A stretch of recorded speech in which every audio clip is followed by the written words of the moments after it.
하시면서 이렇게 인사합니다. 함께여서 감사합니다. 네, 한 분 더 하세요. 함께여서 감사합니다.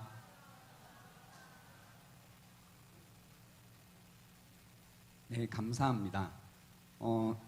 제가 이제 저희 교회에서도 매주 설교를 하고 있는데요. 가끔 이제 이렇게 외부에서, 저희 교회가 아닌 외부에서 설교를 부탁받을 때가 있어요. 근데 그때는 늘 어렵더라고요. 외부에 나가서 설교한다라는 게. 그래서 몇 번을 하다가 이제 곰곰이 생각을 해봤습니다. 왜 나는 밖에 나가서 설교하는 게 이렇게 힘들까라는 생각을 하다가 답을 찾은 게 뭐였냐면, 제가 저희 교회에서 설교를 할 때는 제가 설교하고 있는 이제 회중들, 정확히 저희 형제 자매들의 이 삶을 알고 있어요. 그래서 그들이 무엇이 힘든지, 어려운지, 괴로운지를 알고 있다 보니까 그런 힘든 가운데 하나님께서 주시는 막 말씀들을 기도하면서 막 고민하거든요. 그리고 그런 말씀을 전해요. 근데 이제 외부에 오면 어떤 일이 발생하냐면 그런 걸 상상해야 돼요. 뭐 어렵겠지, 아니면 힘들겠지. 그러니까 지금도 여러분 이렇게 옆에 사람들 보세요. 어때요? 멀쩡해 보이시죠? 예. 그러니까요. 그러니까 별로 어려움도 없어 보이고 힘든 것도 없는 것 같고, 그죠? 그냥 다 멀쩡하게 잘 사는구나. 그래서 이제 자신의 문제는 자신만 알고 있으니까, 아, 나만 힘들구나. 사람들은 다 이렇게 그냥 웃으면서 교회도 다니고 예배도 드리고 하는구나 하면서 이제 또 이런 설교 시간 시작되면 어떻게 해요? 자기만의 이 고민으로 빠져들어가잖아요. 그죠?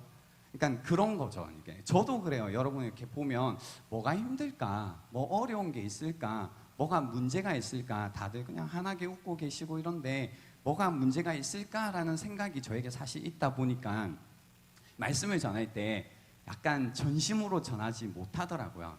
그러니까 뭐가 힘들까? 근데 그런 마음으로 사실은 고민을 하다가 이렇게 말씀을 전하면 안 되지. 분명히 이 중에 아무 문제 없는 사람이 없을 수는 없겠지만 어쩌면 오늘 이 밤에 말할 수 없는 어떤 어려움, 어떤 고통, 그래서 나에게 꼭 주셔야 되는 하나님의 말씀이 필요한 사람이 있겠다라는 생각을 했습니다. 그 사람이 한 명일 수도 있겠다라는 마음이고요.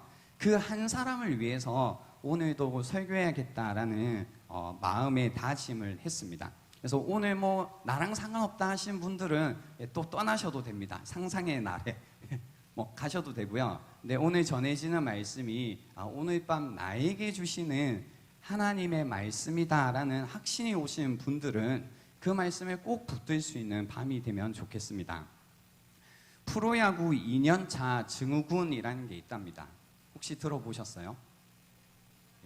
야구는 좋아하세요? 야구 얘기하면 실례예요? 괜찮죠? 예, 프로야구 2년차 증후군이라는 게 있답니다. 첫 해에 너무 잘해가지고 신인상을 받는 야구 선수들이요, 그 이듬해에 이제 엄청난 부진과 슬럼프에 시달리다가 스스로 무너지는 현상을 프로야구 2년차 증후군이라고 합니다. 자신에게 이제 쏟아지는 그 시선, 기대, 이걸 너무 많이 의식을 하다 보니까 그런 욕심이 생긴 거죠. 내년에는 더 잘해야겠다. 근데 이런 이제 스트레스 가운데 사람들의 기대감에 어깨가 막 이렇게 짓눌러지는 거죠. 부담감을 결국은 이기지 못하고 무너지게 되는 겁니다. 그래서 살다 보면 이처럼 우리가 부담감을 느끼게 되고 어떤 기대감에 의한 부담감을 느낄 때가 있다라는 겁니다. 제가 예전에 고등학생들을 만나던 때가 있습니다. 고등학생들을 사역할 때가 있는데 시험 기간이 되면 그 주일에 학원 간다고 예배를 안 오는 거예요. 아, 저만 신기한 거예요? 네, 당연한 건가요? 아무튼 그 주일에 학원을 간다고 교회를 안 나오더라고요.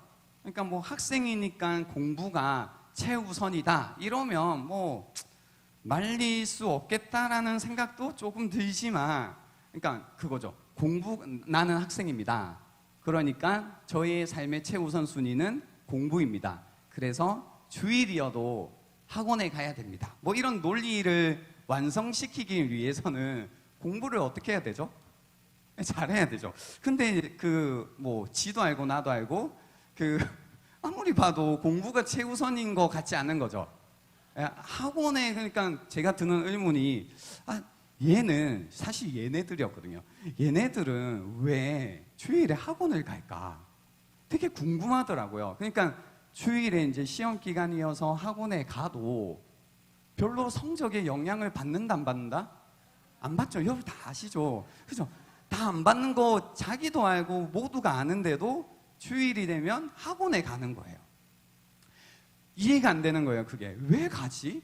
성적이 조금도 변하지 않는데 왜 굳이 가는 걸까? 뭐 학원비가 아까워서 가는 걸까? 그러면 가지 말지 하다가 나중에 제가 알게 된 게 뭐냐면 그게 시험에 대한 부담감 때문에 학원에 간다는 걸 알았어요. 그러니까 성적하고 상관이 없더라고요. 부담감이 느껴지니까 이 부담감을 덜기 위해서 완화시키기 위해서 학원에 가는 거더라고요. 그러니까 학원에 가서 앉아 있으면 마음이 조금 편해지는 거예요. 성적이랑 상관없는 거죠. 그럴 거면 차라리 교회 오지라는 생각을 늘 했는데요. 우리가 이제 지내다 보면 계속해서 어떤 부담감을 많이 느낄 때가 있습니다. 특히 어떤 일에 관해서 삶에 관해서 나는 절대로 실수나 실패를 하면 안 된다라는 사항이 있을 때가 있습니다. 그리고 주변 사람들, 특히 뭐 부모님일 수도 있고 친구일 수도 있고 주변 사람들을 실망시키면 안 된다라는 생각을 가지기 시작하면 두려움이 막 생기기 시작하죠. 그러면 이제 기대감 가운데 막 부담감을 갖고 열심히 잘하는 게 아니라 어떻게 돼요? 더 이상 아무것도 하고 싶지 않은 마음이 들기 시작하죠. 그래서 몸과 마음이 다 얼어붙습니다. 그리고 아무 생각도 나지 않고 아무것도 아닌 존재가 되는 것 같고 더 이상 내가 무엇을 해야 될지 모르겠다라는 그런 상태가 되죠. 가만히 있게 됩니다. 기대감이라는 부담감. 여러분은 여러분을 향해서 누군가가 기대한다라고 얘기하면 좋으세요? 안 좋으세요? 이게 세대에 따라 다를 거예요. 옆에 분들에게 한번 이야기해 보세요. 기대합니다라고 한번 이야기해 보세요. 예, 한 번 더. 너희의 삶을 기대해라고 한번 해보세요.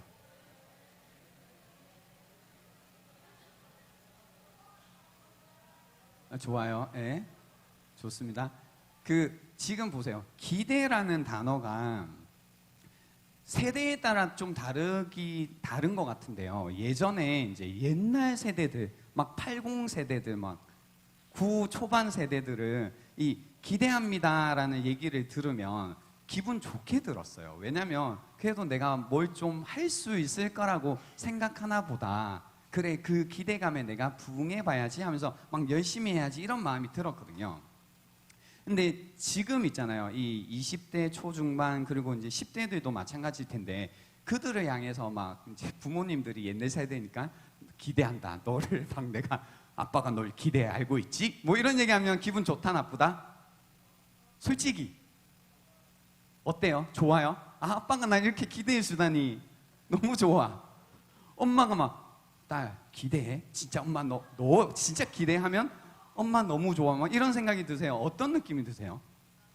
부담되죠. 그러니까 제가 몰랐어요. 저도 사역을 벌써 10년 넘게 했는데 모르고 있었어요. 그래서 저희 이제 청년들 젊은이 20대 초중반 애들을 향해서 뭐 하면 목사님이 기대할게 뭐 하면서 그리고 기도할게 막 이렇게 얘기하면 애들이 얼굴이 막 썩는 거예요. 처음에 이해가 안 됐지. 왜 나는 좋은 마음으로 기대한다고 얘기해 줬는데 왜 피드백이 이렇게 나쁘지? 잘 몰랐어요. 그래서 또 다른 사람에게도 제가 기분이 안 좋은가 보다라고 하고 또 다른 친구에게 기대할게 열심히 잘해봐 하면 또 얼굴이 안 좋아서 가요. 몇 번을 반복하다 보니까 뭔가 여기에 있다. 뭔가가 있다. 이 기대라는 단어에 뭐가 있다. 내가 생각하고 있는 기대라는 단어의 이미지와 얘네들이 듣는 기대의 이미지가 다른가 보다라는 생각을 하고요. 그러다가 이제 신방을 한번 하게 됐는데 신방을 막 하다가 그 친구가 이제 한 남자애였어요. 이야기하다가 솔직하게 그 친구가 이야기했어요. 무슨 얘기를 했냐면 자기는 기대라는 단어가 싫대요. 그냥 대놓고 얘기하더라고. 왜? 라고 물어보니까 나에게 기대를 건다는 말이 너무 부담된대요. 그냥 나에게 기대한다라고 말하는 순간 너무 부담감이 느껴져서 뭘 하고 싶지가 않대요. 그래서 그 말이 왜 그럴까라고, 왜 그래라고 이제 질문을 계속해서 그 친구를 알고 싶잖아요. 이제 드디어 솔직하게 말해주는 사람 만난 거니까 물어봤어요. 왜 그게 부담돼라고 이렇게 계속 물어가 보니까 그런 거였어요.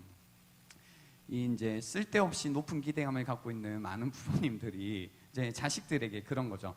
나 때는 옛날에 먹지도 못하고 공부할 기회도 별로 없고 대학을 가고 싶었지만 가고 싶었던 거 다 갈 수 있는 건 아니었겠지만 아무튼 가고 싶었지만 갈 기회가 없었고 하면서 대신 나는 너를 위해 모든 걸 해줄게. 너 뭐 먹고 싶은 거 다 사주고 뭐 입고 싶은 거 해주고 대신 너는 뭐 공부만 해라. 엄마가 기대한다. 너는 부족한 게 없게 해줄게. 공부에 집중할 수 있게 해줄게. 기대라고 이제 이렇게 달콤하게 이야기한 다음에 가시와 같은 부담감을 우리에게 막 주는 거죠. 그죠? 그래서 어릴 때부터 어떤 상황 속에서 살았냐면 이제 부모님은 내가 너를 완벽하게 이제 서포트하고 있다. 완벽하게 너를 이제 지지해주고 있다라는 생각을 하고 있고 그러다 보니까 무엇을 요구하기 시작했냐면 완벽함을 요구하기 시작했죠.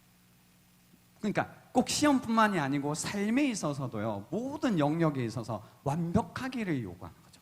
부모님도 그러니까 어른들을 만날 때도 어떻게 인사하래요? 막 배꼽 인사, 막 이렇게 완벽하게 인사해야 돼. 언제부터 그렇게 인사했다고? 그러니까 나중에 어른들 보면 인사하고 싶지도 않지만 막 그래서 이렇게 인사하거든요. 그러니까 가끔 제가 중등부, 고등부 애들 만나면 우리는 예전에 목례를 했는데 애들은 막 이렇게 인사를 해요. 배꼽 인사가 이제 습관화된 거죠. 아무튼 그 많은 부담감 가운데 나는 완벽해야 되는구나.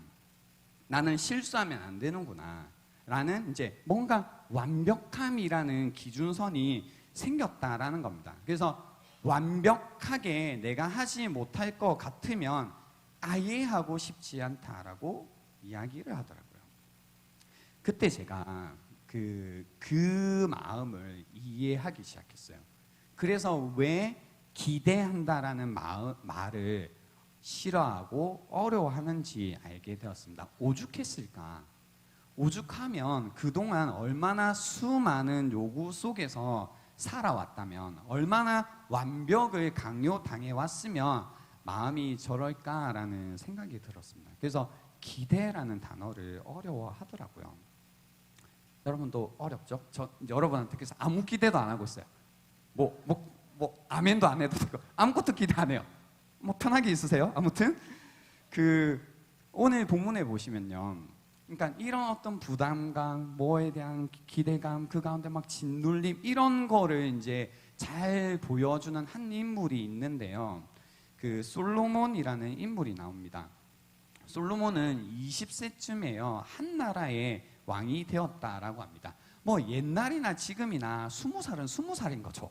그죠? 20살이 40살은 아니잖아요. 40살도 부담되는 건 부담되거든요. 그죠? 30살도 부담되죠. 30살, 30대 손 들어볼까요? 30대 삶이 부담이 된다 안 된다? 되죠. 20대 손 한번 들어보세요. 삶이 부담이 된다 안 된다? 되죠. 그죠? 10대 삶이 부담이 된다 안 된다?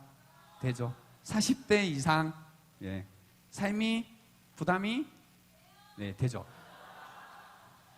목소리가 약간 부담되는데 10대, 20대, 30대, 40대 뭐 상관없이요. 삶은 부담되거든요.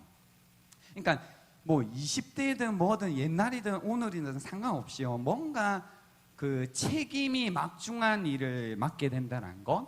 그래서 사람들로부터 기대를 받게 된다는 것은 굉장히 부담스러운 일이죠. 그래서 20세쯤 왕이 된 솔로몬은 심지어 자기 앞에 다윗이라는 아주 굉장히 역사 가운데 남는 훌륭한 왕 뒤에 왕이 된 부담감, 그죠? 그리고 그 어린 나이에 이 나라를 다스리고 지켜야 된다, 보호해야 된다, 잘 다스려야 된다는 것에 대한 이 부담감 가운데 있었다라는 겁니다. 부담감, 그죠? 어느 정도 사실 뭐 정적도 없애고 나라 정치도 정리를 한 상태이긴 한데요. 그럼에도 불구하고 부담이 된다라는 겁니다. 누구보다 책임감에 대한 기대감에 대한 부담감이 있었을 솔로몬. 그래서 오늘 본문 3장 7절에 보시면요, 자기를 향해서 뭐라고 부르냐면 작은 아이라고 부른 겁니다. 작은 아이. 왕임에도 불구하고 그가 느꼈던 자기 자신에 대한 이미지는 작은 아이라는 겁니다. 출입할 줄 모르는, 왔다 갔다를 못한다는 게 아니라 삶을 어떻게 제대로 살아야 되는지, 더 정확하게는 어떻게 나라를, 자기에게 맡겨진 일을 제대로 해야 되는지 모르는 사람이다라는 이야기를 하고 있는 겁니다. 여러분도 이제 지내다 보면 그렇죠. 이제 남 얘기처럼 들었는데 나 자신도 작은 아이로 느껴질 때가 있습니다. 그러니까 뭐 오히려 어릴 때는 그런 생각을 잘 안 해요. 그러니까 뭐 키나 좀 커야겠다 이런 생각이나 하지, 내가 실제로 크다 작다라는 걸 잘 느끼지 못합니다. 내가 얼마나 왜소한지를, 가진 것이 없는지를, 부족한 사람인지를 잘 느끼지 못하다가 진지하게 삶을 고민하기 시작하면 알게 되죠. 어떻게 살아야 할까? 이런 큰 질문을 고민하기 시작하면요, 느끼기 시작하고요. 뿐만 아니라요, 뭐 이런 큰 질문이 아니더라도 우리 뭐 10대 중학생들도 있는데 왜 고민이 없겠어요? 그런 거. 어떻게 여자친구를 만날까? 어떻게 남자친구를 만날까? 이런 고민만 해봐도, 그죠? 그러니까 실제로 내가 뭔가 살아야겠다라는 고민을 하기 시작하면 갑자기 내가 작은 아이 같아요. 내가 저 여자애를 어떻게 만나야 되지? 내가 가당키나 할까? 난 부족한 거 아닐까? 어떻게 하면 나를 좋아할까? 날 좋아해 주긴 할까? 그러니까요, 작은 거라도 실제로 내가 무언가를 해야지, 살아봐야지, 뭔가 생각만 해도요, 고민만 해도 나의 상태가 보이기 시작해요. 내가 가진 게 없구나, 내가 되게 부족한 사람이구나, 내가 작구나, 내가 막 쪼그라드는 것이 느껴지는 겁니다. 내가 작은 아이다라는 것을 느끼게 되는 겁니다. 어쩌다 보니까 중학생이 되었습니다. 그죠? 아무 고민 없이 이제 유치원을 졸업하고 초등학교를 졸업한 다음에 보니까 벌써 내가 그 유명한 중2가 되어 있는 겁니다. 나는 다를 줄 알았지만 별로 다르지 않죠. 똑같아지는 겁니다. 근데 그 이제 힘든 중2, 중3을 지나 이제 뭐가 되어요? 성숙한 고등학생이 되죠. 그죠? 고등학생들 손 한번 들어보세요. 예, 얼마나 성숙해 보여요, 그죠? 이 성숙한 이제 고등학생 됩니다. 그러면 또 인생에 대한 고민을 하는 거죠. 내가 어쩌다가 벌써 고등학생이 되었나? 내가 벌써 인생을 결정하는 수능을 쳐야 되네? 내가 인생을 결정하는 대학을 정해야 되네? 뭐 이런 고민을 하는 겁니다. 내가 어쩌다가 벌써 고등학생이 됐지? 그러다 보면 이제 뭐지? 나 군대 가야 돼? 뭐 이런, 그죠? 내가 벌써 군대를 가야 되나? 내가 이 나라를 지켜야 돼? 하면서 이제 막 걱정이 되는 겁니다. 내가 어쩌다가 벌써, 이제 군대에 뭐 가는 사람도 간 사람도 있는 것 같은데, 아무튼 예, 사랑합니다. 그러다 보면 이제 대학을 다니고 대학을 졸업할 때 같아요. 근데 이제 우리가, 여러분이 이제 지내고 있는 우리나라의 이 학생들 입시 문화 속에서는 무슨 얘기만 계속하고 있냐면 대학만 가면 끝날 것처럼 얘기를 해요. 그죠? 그래서 뭐 어떤 대학을 가는 거와 상관없이 대학을 가면 끝났다고 생각하는데, 문제는 사실 그때부터예요. 우리 중학생들, 고등학생들, 대학생들 잘 들어보세요. 실제로 이제 대학까지 딱 가고 나면요, 그때까지 제일 쉬웠어요. 제가 왜 쉬웠다고 하는지 꼰대가 아니고 정말로 팩트로 얘기를 해줄게요. 지가 나이가 이제 있고 다 살았다고 저렇게 얘기하는구나. 저 그렇게 얘기하는 사람 아닙니다. 제가 설명할게요. 잘 들어보세요. 왜 이제 대학까지 간 다음에부터 진짜 문제냐면, 대학까지는 목표와 방법이 정확해요. 목표가 뭐냐면, 일단은 우리나라에서 살고 있으면 대학을 가야 된다는 목표는 일단 거의 동의하고 있어요. 그리고 뭔가 좋은 대학을 가야 된다는 것도 대부분 공통의 목표예요. 그럴 필요는 없지만 그렇다는 거예요, 문화가. 그래서 그 목표가 명확하죠. 그래서 다들 잘 하지도, 할 수도 있고 못 할 수도 있지만 방법도 명확해요. 어떻게 하면 돼요? 그 목표를 이루기 위해 공부하면 되죠. 그러니까 이게 너무 명확해요. 그러니까 대학교까지 뭐가 명확하냐면 어떻게 살아야 되는가가 명확하다고요. 대학 가면 돼요. 그리고 방법은 뭐예요? 공부하면 돼요. 쉽죠? 아니, 하는 건 힘들지, 당연히. 공부하는 건 힘든데, 내 말은 일단 목표도 쉽고, 들어봐, 계속. 목표도 쉽고, 방법도 쉬워요. 못할 뿐이지. 그죠? 그죠? 여기까지 쉬워요. 잘 보세요. 근데 제가 그 이후부터 진짜 문제라고 했잖아요. 근데 그 다음에는요, 취업인데요. 그 전까지는 사실 대학이 좀 좁혀져 있어요. 그러니까 우리 안에 이제 솔직하게 얘기해서 그런 거 있잖아요. 뭐 스카이라든지 아니면 이 강릉 지역이면 강릉 안에 또 뭔가 여기서 알아주는 대학이 있겠죠. 그죠? 그래서 거기 이렇게 명확해요. 어디로 가야 되는지. 그러다 뭐 딴 데도 가고 하는 건데 상관이 없는 거죠. 근데 이제 대학을 졸업하는 순간부터 뭐가 힘들어지냐면 목표가 없어져요. 그러니까 취업이라고 했는데 어디에 취업할 거예요? 어디에 취업해야 돼요? 일단 그때까지 산 조건이 이제 있잖아요. 그죠? 학원에 취업한다고? 어디요? 삼성? 네, 아무튼 어디든 해봐요. 그 생각보다 가고 싶어하는 사람이 딱 정해지지 않아요. 훨씬. 그러니까 대학생들에게 물어봤을 때 고등학생들까지는 내가 공부만 잘하면 스카이 중에 하나 가고 싶어요 라는 대답이 나오겠죠. 그렇지만 그 아무리 좋은 대학을 나와도요, 그때부터는 꼭 삼성이 뭐 왜 S에 가고 싶다, L에 가고 싶다 이런 얘기들이 안 나와요. 다양해져요. 그러니까 대학 이후로부터 뭐가 고통스럽기 시작하냐면 그 현실이 불분명해져요. 목표가 불분명해져요. 그래서 방법도 모르겠어요. 무슨 얘기인지 이해가 되세요? 그 전까지는 모든 게 명확했다가 갑자기 길이 엄청 많아져요. 그래서 이 많은 길 중에 나는 어디로 가야 되지? 그리고 어떻게 가야 되지에 대한 고민을 그때부터 스스로 하기 시작해야 되는 거예요. 그 전까지는 그래도 들어는 왔거든요. 뭐 부모님을 통해서 주변 선생님들을 위해 친구들을 통해 야, 너는 모르겠지만 우리들 중에 누군가는 여기 가야 되고 이렇게 해야 돼가 명확했다가 대학을 졸업한 이후로부터는 부모님들도 사실 몰라요. 그 뒤로부터. 그냥 돈 많이 벌어라 아니면 뭐 가라고는 하지만 선생님 될래 뭐 이런 얘기 하지만 이제 부모님들이 선생님 될래 공무원 될래 뭐 이런 얘기들은 뭘 해야 될지 몰라서 해주는 얘기죠. 대부분. 그러니까 실제로 몰라요. 대학을 지금 졸업할 때쯤 된 친구들은 지금 제 말을 이해하고 계실 거예요. 그래서 뭘 해야 될지 몰라가지고요, 공무원 해야겠다라고 생각하는 사람들도 꽤 많고요.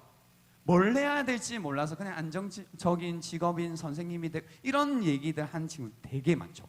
그러니까 그럼 또 뭘 해야 되는지 명확해지니까. 근데 실제로 내가 그렇게 살아야 되는지는 모르겠다는 겁니다. 그래서 꼰대같이 얘기 안 했죠, 여러분? 됐죠? 감사해요. 네. 그 대학을 졸업한 이후로부터 훨씬 삶에 대한 고민들이 많아져요. 근데 이미 고등학교 때도 대학교 때도 중학교 때도요, 이런 삶에 대한 고민을 하고 있는 친구들이 있어요. 단순히 내가 어떤 대학을 가야겠다, 그래서 공부를 해야겠다, 안 해야겠다, 안 놀아야겠다, 미술에 이 정도 고민이 아니라 나는 어떻게 살아야 되지에 대한 고민을 실제로 하는 분들이 있어요. 그러니까 가정 형편은 우리 다 달라요. 가정의 모습이 다 다르니까. 그럼 그 안에서요, 나는 막 이런 부담감 있죠. 내가 우리 집에서 보니까 엄마에게도 희망이 없고 아빠에게도 소망이 없고 뭔가 이제 느껴지는 거죠. 나밖에 우리 가정에 희망이 없구나라는 생각이 들 때가 있는 거죠. 그러면 이제 뭐가 찾아오기 시작하면 부담감이 오는 겁니다. 그러니까 삶에 대한 고민에서 이 대학이든 직업이든 고민하기 시작하거든요. 그러면 달라지죠, 이게. 그러니까 옆에 있는 친구들이 그냥 나 공부하기 이런 거와 이 부담감을 느끼면서 하는 고민은 전혀 다르다는 겁니다. 오늘 제가 이제 말씀을 전해주고 싶은 분들은 그런 분들입니다. 그러니까 뭘 먹고 살지 이 정도가 아니라 실제적으로 내가 현실 가운데 갖고 있는 부담감, 내가 어떻게 살아야 되냐라는 것 때문에 많은 것들이 정해지는 그런 부담감 가운데 있는 분들. 솔로몬이 이제 부담감을 막 느끼는 가운데 어떻게 했는가라는 거죠. 그러니까 현실 가운데 우리가 작은 아이로 느껴지고 이 현실이 감당이 안 되고 이 현실을 어떻게 내가 살아내야 될지 받아내야 될지 감당이 안 될 때 어떻게 할 것인가. 대부분 우리가 하는 건 뭐예요? 회피, 도망가죠. 나는 모르겠다. 뭐 내 인생인데 그냥 알아서 살란다. 뭐 이제 회피를 할 수도 있고 도망갈 수도 있고 그냥 그래서 뭐 쾌락에 빠질 수도 있고 막 놀 수도 있고, 그죠? 그러니까 지금 막 열심히 노는 애들 있죠. 막 방황하고 막 남들이 제가 말하는 거 아니에요. 남들이 말하는 질 나쁜 애들, 이런 애들은 사실은 질이 나쁜 게 아니고요. 지금 길이 보이지 않는 겁니다. 그죠? 어떻게 살아야 될지 모르는 거죠. 그러니까 일단 회피하고 있는 겁니다. 회피. 고민 가운데. 그죠? 어떻게 해야 할 것인가? 뒤로 물러설 것인가? 도망갈 것인가? 그래서 안 살 것인가? 어떻게 할 것인가?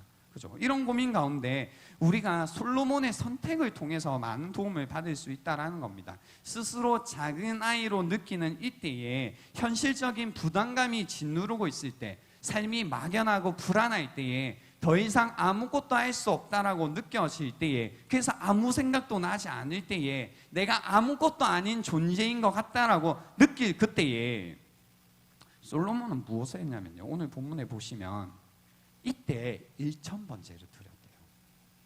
일천번제. 여러분, 일천번제가 뭐예요? 저는 일천번제에 대한 개념을 조금 잘 수정해서 전해드리고 싶은데요. 일천번제 해보신 분 있으세요? 일천번제. 일천번제라고 교회에서 하는 거 보신 적 있는 분? 내가 한 건 아니지만, 네, 그죠? 뭐냐면 옛날에 이제 일천번제 헌금이라고 해가지고요, 교회에서 매일 이제 헌금을 1000번 하는 게 있었어요. 그 왜 1000번을 했냐면 그 개념이 여기서 왔어요. 일천번제. 일천번제를 솔로몬이 드렸더니 하나님이 소원을 들어주셨다. 그래서 마음의 소원이 있을 때 나도 일천번제를 해야지, 뭐 이런 개념인데요.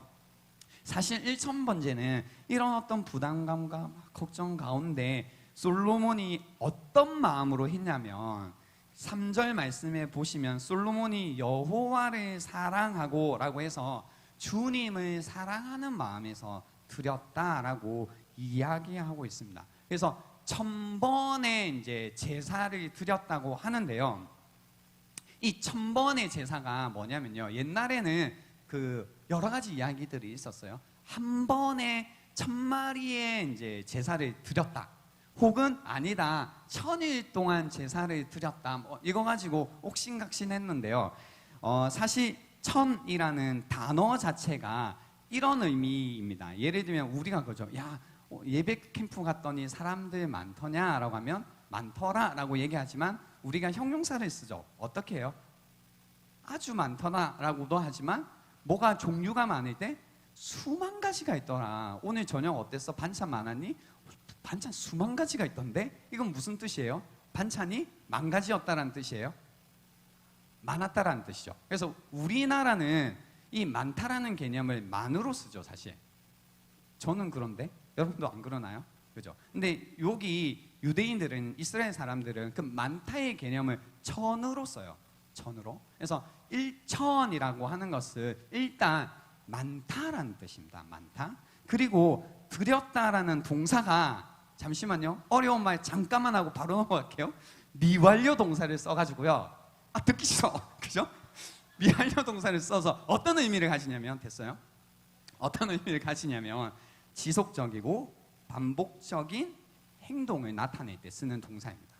그래서 계속해서 지속적으로 반복적으로 드렸다라는 이야기입니다. 그래서 일천번제는 어떤 의미냐면 솔로몬이 지속적으로 반복적으로 하나님을 사랑하는 마음으로 예배를 드렸다라는 겁니다. 많이 하나님께 예배했다는 겁니다. 수많은, 정말 많이 하나님께 예배를 드렸다라는 겁니다. 하나님을 사랑하는 마음으로 온 힘 다해 계속해서 하나님을 예배했다라는 이야기입니다. 그래서 마음이 부담이 되고 괴롭고 어떻게 해야 될지 모를 때 하나님께 지속적으로 예배 드리는 것을 선택했다는 겁니다. 계속해서 하나님께 나아갔다라는 겁니다. 주님을 사랑하는 마음으로 계속 하나님께 나아갔습니다. 자신은 너무나 부족하지만 자신은 아는 것이 없지만 하나님께 이 모든 현실을 감당할 능력이 있다는 것을 믿었기 때문에 하나님께 계속해서 나아갔다라는 겁니다. 그래서 지속적으로 반복적으로 하나님께 드려진 수많은 재산을 수많은 염려와 걱정, 수많은 근심과 걱정 속에서 소원을 가지고 하나님께 나아갔다는 겁니다. 하나님을 향한 갈망, 하나님을 향한 의지였다라는 겁니다. 하나님만이 나의 도움이시고 하나님만이 나의 힘이시다라는 그 신앙의 고백이었다라는 겁니다. 그런 마음으로 하나님께 예배했다라는 겁니다. 저는 오늘 이 말씀을 가지고 1000번제의 적용을 조금 다르게 한번 해드리고 싶은데요. 그래서 오늘부터 1000번제를 드리세요, 헌금을 하세요가 아니라요, 다른 적용 한번 해볼게요. 예배는 그래서요, 한 번으로 되지 않습니다, 여러분. 우리는 이제 그런 환상이 있어요. 여러분 아까 보니까 제가 대부분 5년 이상 10년 넘게 신앙생활들을 하셨는데 그렇게 오랫동안 신앙생활을 해오시지만, 그죠? 그리고 이제 그렇게 많은 예배를 드렸음에도 불구하고 우리에게는 어떤 환상이 있냐면 한 번의 예배라는 이 환상이 있습니다. 그죠? 그래서 뭔가 그런 기대감이 있죠. 이 한 번의 예배로 뭔가 바뀌었으면 좋겠고, 이 한 번의 예배로 뭔가 변화됐으면 좋겠고, 이 한 번의 예배로 뭔가 해결되었으면 좋겠다라는 생각을 합니다. 근데 늘 그런 기대를 가지지만 늘 실망하다 보니 이제 그런 생각이 듭니다. 내가 매주 드리는 이런 예배가 무슨 소용이 있나라는 생각을 가지고 이제 교회에 오는 거죠. 그래서 아까 그 전체 해중 특강에서도 말씀하신 것처럼 예배를 버티는 상황이 되죠. 그러니까 매주 드리는 예배가 무슨 상관이 있나, 이게 무슨 도움이 되나라고 하지만 사실 예배는요, 한 번으로 승부를 보는 것이 않습니다. 왜냐하면 예배 한 번으로 사람이 만들어지지 않기 때문입니다. 계속 설명해 보겠습니다. 우리의 행동이요, 그러니까 그런 거죠. 이제 교회 오래 다니다 보면 이제 그런 얘기들도 듣습니다. 우리가 예배에는 전심으로 해야 돼, 마음이 있어야 돼, 하나님을 향한 예배가 있어야 돼. 야, 너희들 그렇게 예배할 것 같으면 교회 나오지 마라고 하지만 사실은 좀 그렇게 한두 번은 도전적으로 들을 수 있는 얘기지만 계속 뭐라고 해야 하죠? 좀 큰 그림에서 볼 때는 별로 좋은 이제 가르침은 아니다라고 생각해요. 왜냐면요, 우리의 반복하는 행동이 결국은 우리의 마음을 만들어가기 때문입니다. 우리가 반복하는 행동이요, 우리라는 사람을 결국은 만들어가기 때문입니다. 아시죠, 여러분? 여러분이 무의식적으로 반복하고 있는 행동으로 여러분이라는 사람이 계속해서 만들어지고 있습니다. 예를 들면 그겁니다. 무의식적으로 여러분이 무엇을 반복하고 계신가요? 예배를 반복하시나요? 아니죠. 뭘 반복하죠?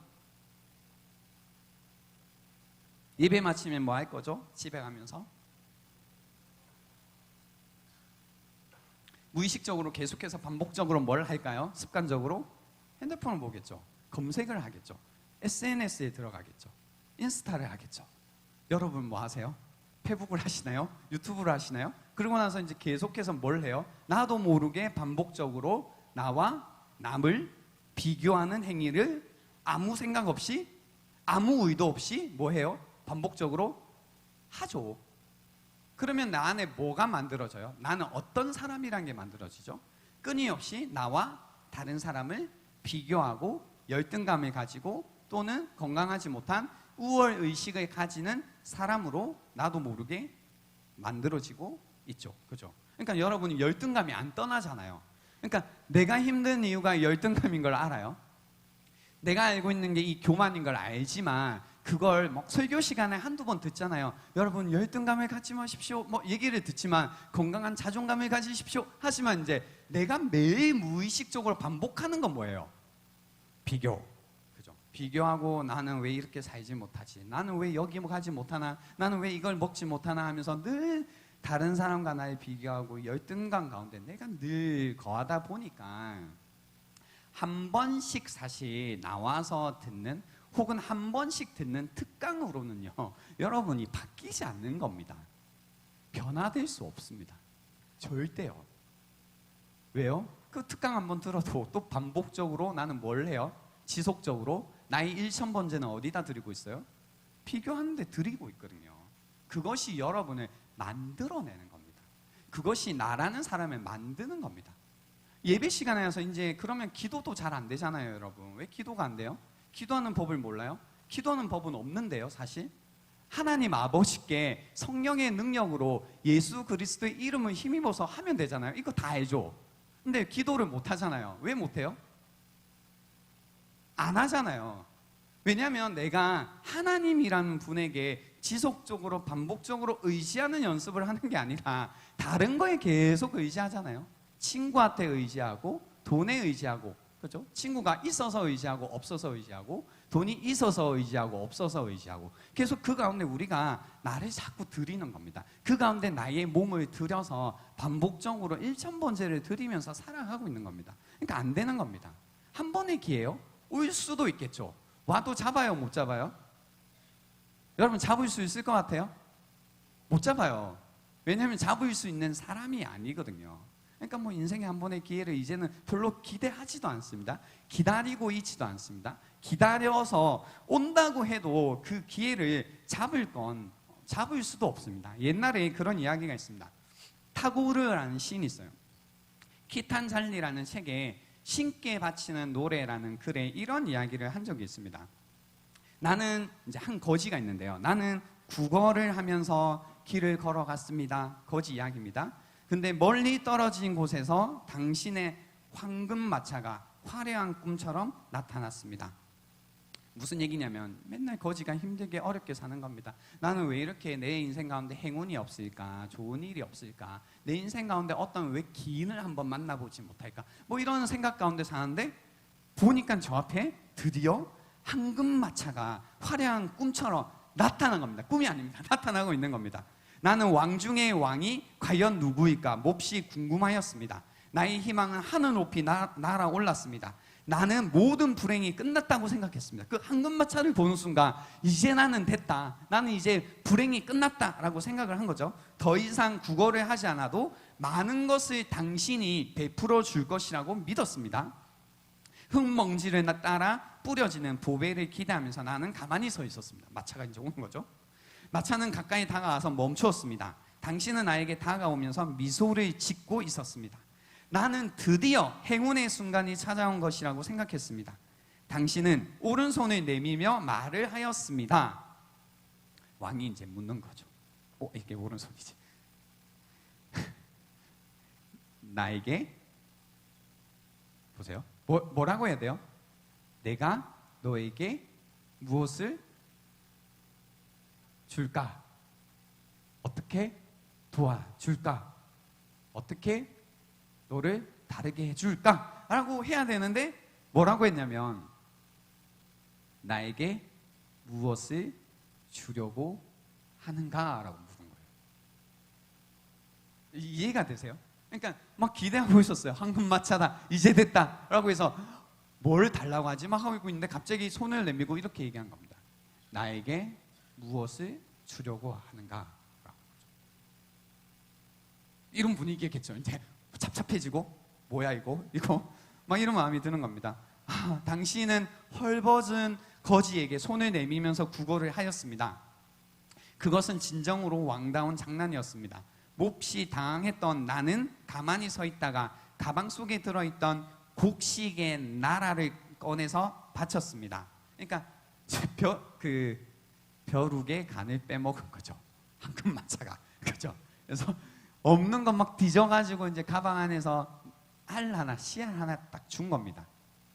날이 저물어서 나는 가방 속에 들어있던 것들을 모두 바닥에 쏟아 놓았습니다. 나는 초라한 물건들 가운데서 작은 금 구슬알을 발견할 수 있었습니다. 나는 무척 놀랐습니다. 나는 소리를 엉엉 내면서 슬프게 울었습니다. 당신에게 모든 것을 바쳐야 한다는 마음을 내가 가지고 있었더라면 얼마나 좋았을까요? 라고 한 겁니다. 여러분 이 얘기 무슨 얘기인지 아세요? 거지는 무슨 생각만 해요? 늘 달라고. 몸으로 늘 뭐 해요? 달라. 달라. 한 푼만 주세요. 한 푼만 주세요. 누구에게 빌어먹지? 한 푼만 주세요. 늘 이 고민만 하고 있는 거죠. 늘 이 생각 가운데 있는 거죠. 그래서 거기에 자기가 반복적으로 지속적으로 그 행위를 반복하다 보니까 다른 생각을 할 수가 없습니다. 나에게 무엇을 주려고 하는가 해도 내가 왜 뭘 줘야 되지? 생각하는 겁니다. 어쩔 수 없이 황금마차의 위험에 쫄여가지고 이제 뭘 하나 꺼낸 겁니다. 그나마 이제 가방도 있었는데, 그죠? 가방은 주지 않고 그 안에 뭐 이렇게 먼지 같은 거 이제 꺼내 준 겁니다. 제가 지금 무슨 얘기하는지 아세요, 여러분? 여러분이 지속적으로 반복적으로 하는 것으로 여러분이 만들어진다고요. 만들어진다고요. 여러분이 이렇게 예배라는 것이 열릴 때마다 예배에 나오는 것이 무의미한 게 아니라고요. 매주일 드려지는 예배가 무의미한 게 아니라고요. 수요일, 금요일, 수련회 때 무언가 기회가 있을 때마다 하나님께 나아가는 것이 무의미한 게 아니라고요. 그때 아무런 감동이 없을 수도 있지만 결국 내 몸으로 지속적으로 반복하는 것으로 내가 만들어진다라는 겁니다. 내가. 그렇게 지속적으로 반복적으로 예배한 솔로몬이요, 하나님께서 꿈에 나타나셔서 내가 무엇을 줄 거라고 할 때요, 이야기를 이렇게 하는 겁니다. 뭘 달라고 해요? 9절에 보시면 누가 주의 이 많은 백성을 재판할 수 있사오리까?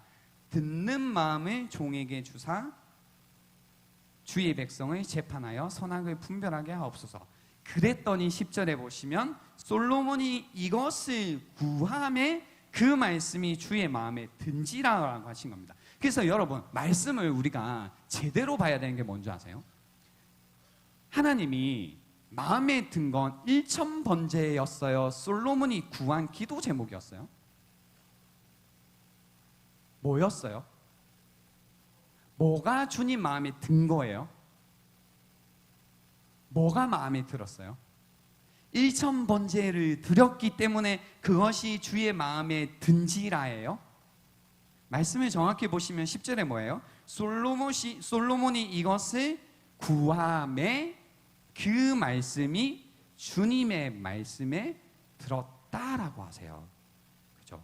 그러니까 이게 우리가 늘 신앙생활 할 때 말씀을 정확하게 읽고 이렇게 하지 않으니까 늘 헷갈리는 겁니다. 나는 1,000번째를 드렸는데 왜? 이런 거, 그죠? 그죠? 그러니까 무슨 얘기냐면요, 우리가 반복적으로 하나님께 나아가고요, 반복적으로 하나님을 사랑하는 마음을 가지고 반복적으로 하나님을 예배할 때에 하나님의 마음에 드는 그것도 구해낼 수 있다고요. 왜냐고요? 솔로몬의 이건 뭐예요? 이 기도 제목은 기다리고 있었나요? 뭘? 하나님의 마음에 이게 들 거야 라고 여러 가지 기도 제목을 가지고 있다가 요거 꺼내면 주님 마음에 들겠다, 그거 주님의 마음에 들면 주님이 나에게 구하지 않은 것도 주시겠다, 이렇게 얍삽하게 생각한 거예요? 아니죠.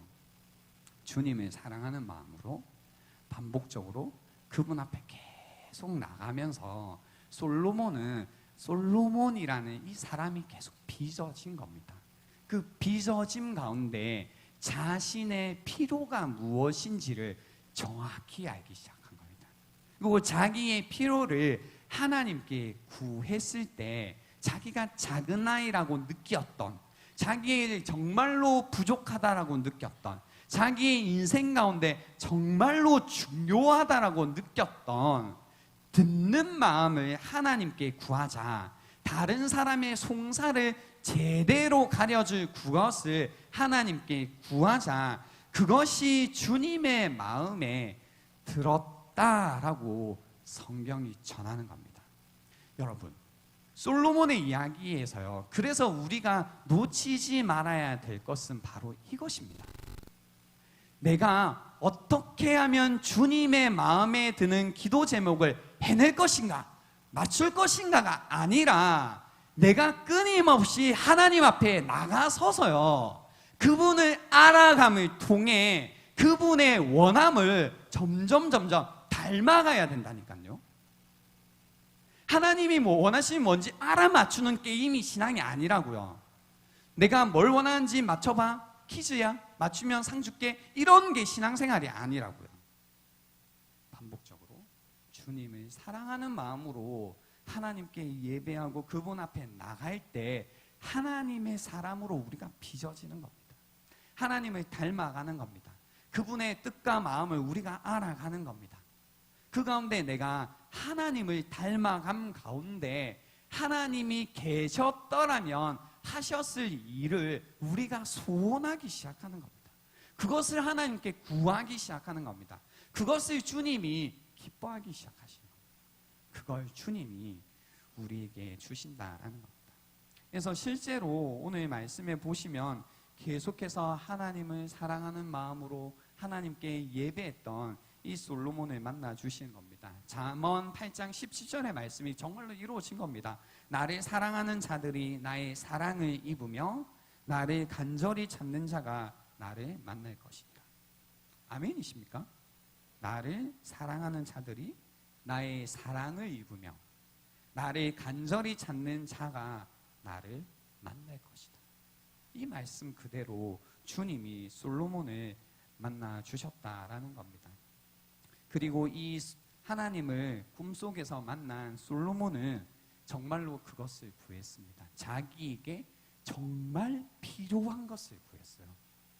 여러분, 저는 여기에서 신앙의 혁명이 올 거라고 생각하는데요.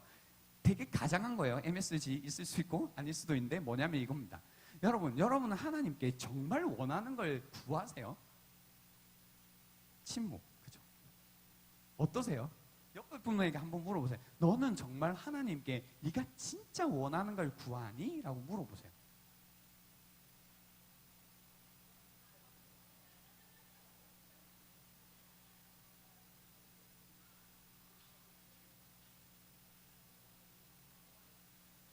네. 어떠세요? 여러분 한번 대답을 해주실래요? 여러분은 정말로 여러분이 진짜 원하는 것을 하나님께 구하세요? 구하세요? 잠시만요. 구하세요라고 하면 예라고 대답하면 구한다는 뜻이잖아요. 안 구하니까 대답 안 하고 있죠. 그럼 다시 진짜 안 구하시죠? 저는 예라는 대답이 쉬울 줄 알고 그겁니다. 이제 우리가 신앙생활을 하면서 계속 하나님을 믿고 알아가고 그 가운데 기도도 하고 살아가야 되는데 우리 안에 어떤 생각이 있냐면 하나님께 진짜 내가 원하는 것을 구하면 안 들어주실 거다라는 이 생각 가운데 대부분 살아가요. 그러니까 어차피 내가 진짜 원하는 건 안 들어주시니까 왜 기도해야 될까라는 생각 가운데 기도 이제 거의 기도해요, 여러분? 예, 아름다운 청소년들, 청년들입니다. 사실 이제 고등학교 모르겠어요. 좀 이제 시간이 지나면요, 이 20대 중후반쯤 되면 어떤 걸 깨닫기 시작하냐면 하나님께 내가 정말 원하는 것을 구하지 않다 보니까 진짜 바라는 걸 얘기 안 하잖아요. 그리고 내가 진짜 바라는 걸 주시지 않는 것처럼 살잖아요. 그러니까 점점 기도하지 않아요. 별로 그 필요성을 느끼지 않죠. 그러니까 내가 별로 원하지 않는 걸 뭐 굳이 그렇게까지 힘들게 구해야 될까? 굳이 뭐 그렇게까지 뭐 눈물을 쏟으면서 얘기해야 되나? 가끔 뭐 좀 회개하고 싶을 때 아니면 뭐 엄마 아빠한테 뭐 필요할 때 얘기하고 하지. 내 기도 제목은 별로 없는 거죠. 그래서 요새 우리 제가 그 목회를 하면서 느끼는 건 뭐냐면 기도 제목이 없는 게 기도 제목인 애들이 많더라고요. 그죠? 주변에 보면 기도 제목이 없어서 기도 제목을 내는 애들이 많아요. 그죠? 기도 제목, 뭘 구해야 될지 모르겠다. 그 말은 뭐냐면 내가 정말로 원하는 것을 구할 수 없다는 얘기죠. 여러분은 정말 원하는 것을 하나님께 구하면서 지내시나요? 선미야, 정말로 너가 원하는 것을 주님께 구하니? 아니라고 하죠. 이제 그래요. 솔직해지는 겁니다. 그죠? 어떠세요, 여러분? 정말로 여러분이 원하시는 걸 구해요? 이런 얘기를 들어본 적은 있어요? 내가 하나님께 정말 잠시. 여러분이 정말 원하는 게 뭔지는 아세요? 정말 내가 원하는 게 뭔지는 아세요? 한 번만 제가 한 10초 시간을 드릴게요. 생각해봐요. 내가 정말 원하는 게 뭘까? 한번 생각해 보실래요? 내가 정말 원하는 게 뭘까? 내가 정말 원하는 게 뭘까?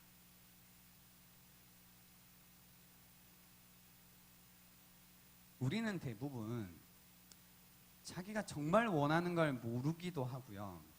그리고 정말 원하는 걸 하나님께 구하지도 않습니다. 사실 우리가 보세요. 여기에 정말 원하는 게 있어요. 그리고 내가 원한다라고 생각하는 게 있어요.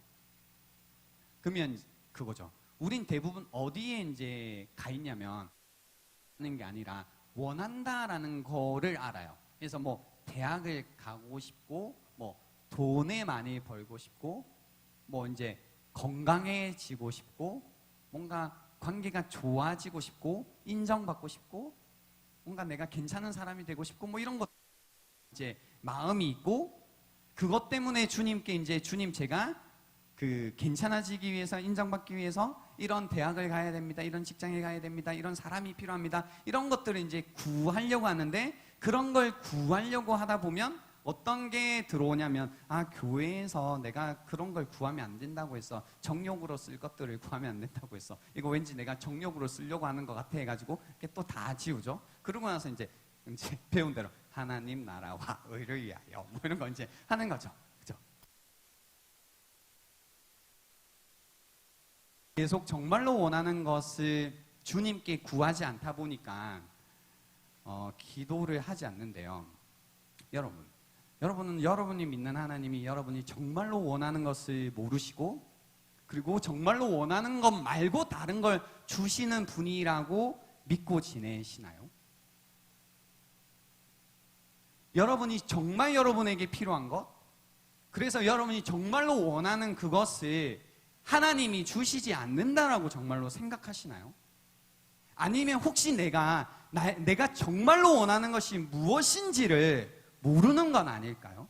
아까 제가 잠시 힌트를 드렸죠. 내가 정말로 원하는 것은 사실은 인정일 수 있어요. 인정받고 싶다. 근데 이 인정을 받기 위해 내가 원하는 게 뭐가 되냐면 이제 그런 거죠. 뭔가 네임밸류라든지 소유라든지 뭔가 내가 잘하는 것들, 성취들, 그러니까 그런 것들을 위해 하나님께 기도하는 거죠. 막 하나님 저 이런 거 이루게 해주세요. 하나님 저 이런 거 가지게 해주세요. 제가 이런 사람이 되게 해주세요. 왜? 그걸 가져서 내가 인정받고 싶은 겁니다. 그죠? 그러니까 내가 정말 원하는 거 사실은 뭐냐면 이걸 갖고 싶고 성취하고 싶은 게 아니라 그것들을 통해서 뭐예요? 인정받고 싶은 겁니다. 외로운 사람들이 있습니다. 그러니까 어딘가에 소속되고 싶죠. 늘 외로웠으니까. 그러니까 소속되기 위해서는 내가 돈이 좀 있어야 되는데, 그래서 뭔가 자랑할 게 있어야 되는데, 그래야만 나를 좀 끼워주던데. 그러니까 뭘 구해요? 하나님 저 이걸 있는 거죠. 저 이런 거 있으면 좋겠어요. 이런 거 저 원해요. 근데 뭐 그런 것도 구하려고 하면 뭔가 정욕대로 구하는 것 같고 그러다 보니까 뭐 또 구하지 않는 거죠. 근데 속해지는 거. 우리가 어딘가에 소속되는 걸 하나님이 원하지 않으실까요? 바라지 않으실까요? 그거 하나님께서 정말로 야, 너 왜 어딘가에 소속되려고 해? 라고 하실까요? 여러분 그거 아시나요? 하나님은요 나보다도 우리에게 필요한 게 무엇인지 아세요. 우리가 정말 원하는 게 무엇인지 아신다고요. 내가 인정받고 싶어하는 거 하나님 아세요. 내가 어딘가에 소속되고 싶은 거 안다고요. 내가 그 가운데 사랑받고 싶어하는 존재라는 거 누구보다 하나님이 잘 아신다고요. 왜냐고요? 그분이 우리를 만드셨으니까요. 내가 왜 인정받고 싶은지 아세요? 왜 사랑받고 싶은지 아세요? 내가 왜 어딘가에 소속되고 싶은지 아세요? 왜 내가 친밀함을 누리고 싶은지 아세요? 하나님이 그렇게 우리를 만드셨다고요. 근데 그분이 모르겠어요?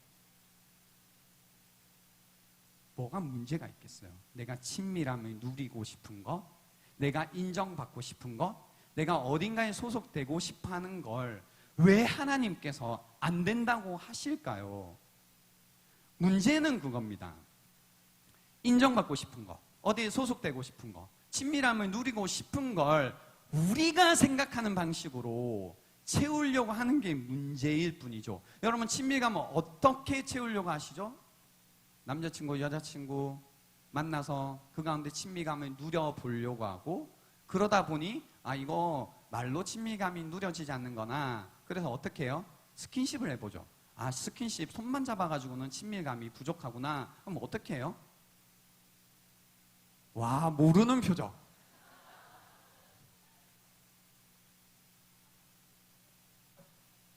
그래서 스킨십의 강도를 막 계속 달려가 보지만 내가 원했던 친밀함을 느껴요, 못 느껴요?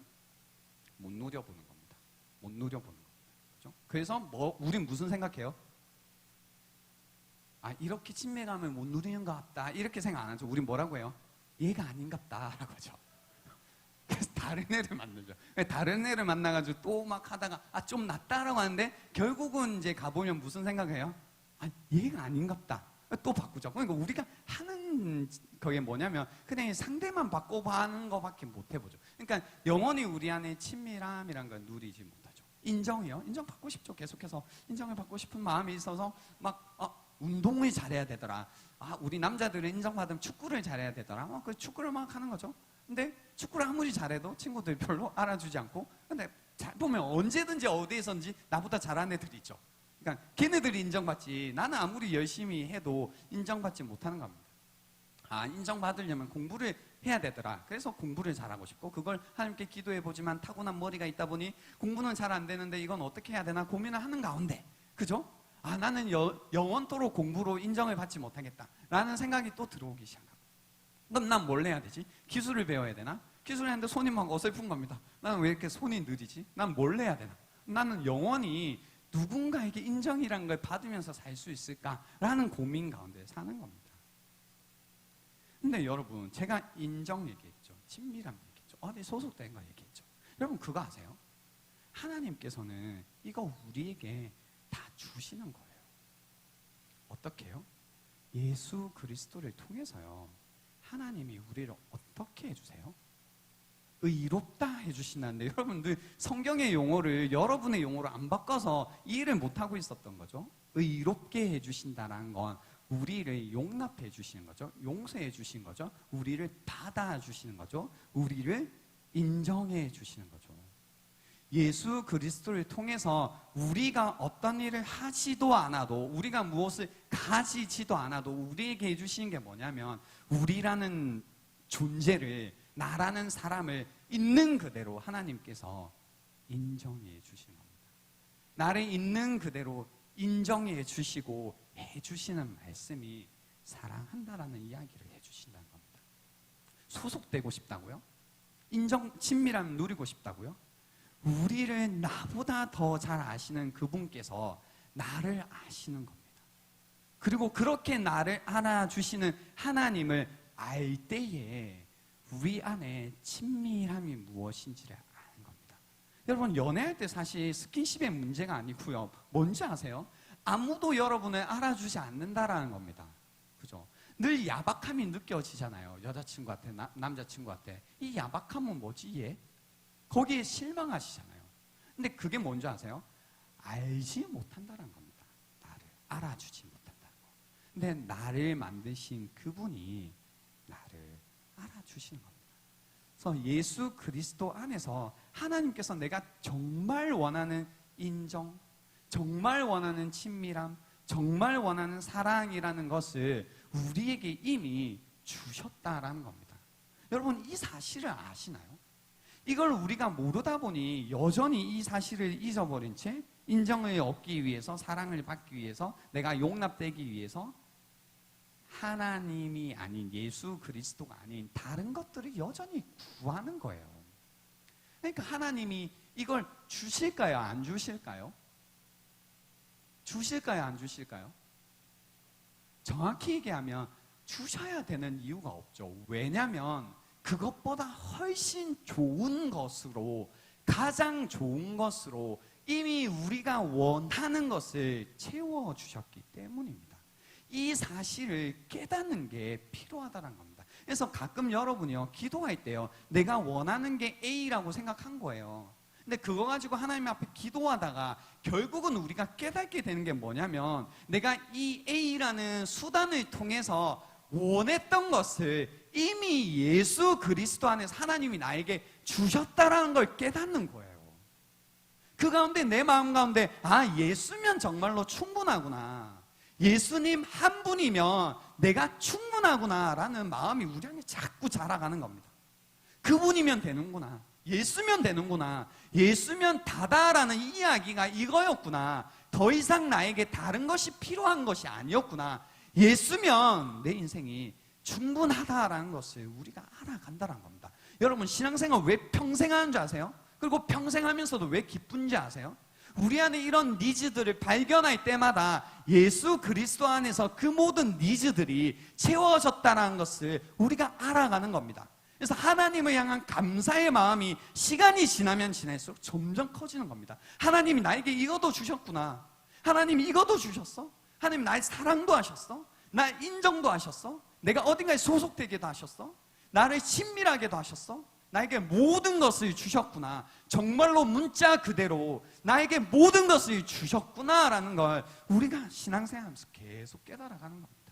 불만이 생겨요. 나에게 왜 이게 없나? 그 가운데 기도함 가운데 하나님께 지속적으로 반복적으로 나감 가운데 우리가 깨닫는 것은 하나님께서 이미 나에게 내가 가장 원하는 것을 이미 주셨다라는 것을 깨달아가는 겁니다. 그 깨달음 가운데 하나님을 향한 예배의 마음이 우리 안에 점점 커가는 겁니다. 그분은 너무나 크신 분이십니다. 그분은 너무나 좋으신 분이십니다. 그분은 너무나 신실하신 분이시다라는 이 신앙이 우리 안에 점점 만들어져 가는 겁니다. 그 가운데 우리 안에 어떤 마음이 생기는 줄 아세요?